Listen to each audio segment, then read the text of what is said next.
It says the heavens declare the glory of God. Right. And this is a DVD which shows one of the few eminent scientists, South African, who believes that God exists, and he believes that God Prepare to fight. One day, I think in the 70s, he was studying Saturn, the rings of Saturn, and was just gobsmacked by how Force beautiful will be with you. they Always. were. He was just overwhelmed by the incredible body, and that is actually how he became a Christian. He was actually a Jewish fellow, and he saw Saturn and just believed that the God who said this is the real God. I have a problem with that. I have a problem with, to be really absurd, you drink a can of Coke and it tastes so good. It's such an incredible experience that you say, I think there must be a God. You see a really beautiful girl, so there's a God. There's a fuzzy logic there, but it's not enough as far as I'm concerned. Because just to the extent to which beauty is subjective. One person's beauty is another person's curse. One person's beauty is another person's horror. I think that when we have this scenario where something is so beautiful or so magnificent in the sense that the universe is, that we actually struggle to understand it, that we are really blown away, that we go, there must that jump isn't very rational. I'm not saying faith is completely rational, although it's important and it's meaningful. Prepare to fight. But I know of someone who became a Christian because Force will be with you. he said to himself, Always. I drive past this church building and the lights are on, then that means there's a God. The Force will be And with there you. was. So his whole life Always. was based on kind of a random event. And that is just absolutely bizarre. Imagine marrying someone based on whether it rains today or tomorrow. No one would do that. Imagine, probably quite a few people would do that. I just don't think it's a very intelligent or practical way of going about. If you think my reasoning is faulty, that, the universe is the best example, that you can just look up and see how amazing it is. I don't argue that it is amazing, but I do argue that simply because you see an incredible view from a mountain on Earth doesn't mean that there's another being, a supernatural being called God, who made you and made the mountains, flashed a magic wand, and someone who is taking the time to listen to every thought you have and every thought of everyone else in the city you live in, plus all the cities in the world, plus all the other nameless places in the world. All those thoughts are being listened to. So it's just a bit fanciful as far as I'm concerned.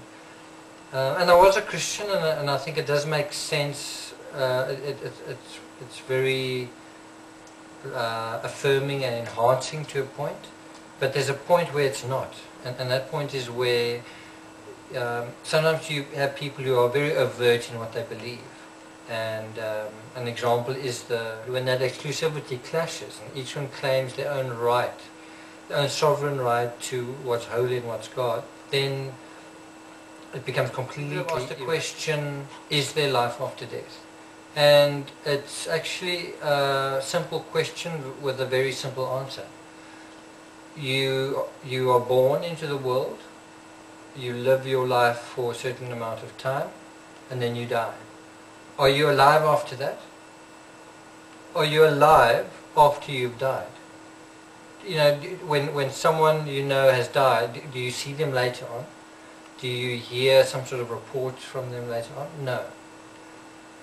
And there are more people who have ever died than there are people who have ever lived. How much feedback have we gotten from them? Well, virtually nothing.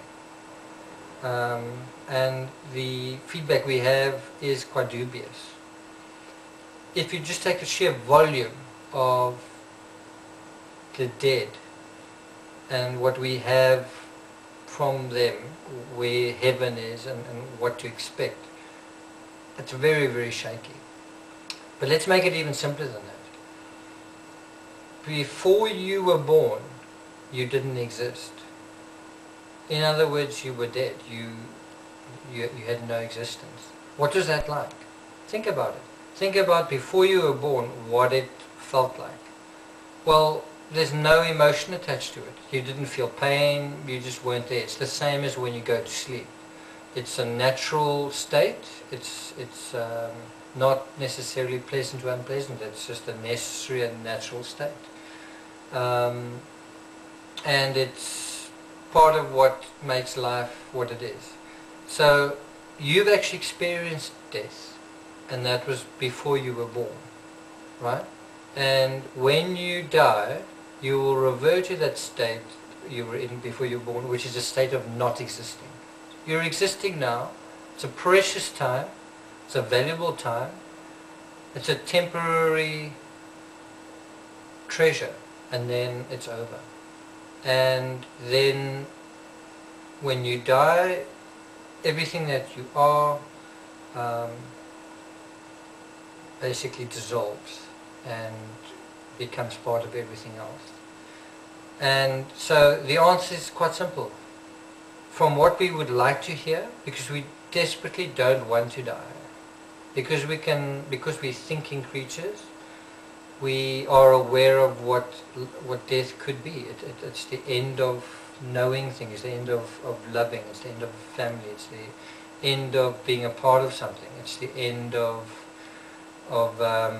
everything we are. And obviously we would not like that to end. However, instead of concentrating on that, maybe we should concentrate on the actual present when we have all these things and when we can enjoy them. In any event, the answer is there life after death? No. But there is a happy thought one can take, and that is, in a way, there is life after death, and this is what it is. When you have children, you put a part of yourself into someone who will carry on. That's not really what we want to hear. We would like to know that we carry on living in a different dimension, in a different place. And we do, except we are not physically there. We are not consciously there. When you die, you don't maintain the integrity of your being. You don't maintain you don't take a passport and your spirit has a identity document saying this is me and this is what I experienced on earth. It fizzles and goes back into space. And I think all of us really know that. I think if you had to sit any believer down and examine their faith and say, well, I know you say you believe that, but think about it. Do you really believe it? And what I'm talking about is where you had to put that person on the spot and say, well, would you be prepared to die? Because, you know, if there's life after death, you know, you're not. It's not much of a risk. You're just going probably to a better place. Why not just go then? You know, if it's such a wonderful and better place, why worry? Why? And I think it's because people do actually believe that state before you're born, that's the state you return to.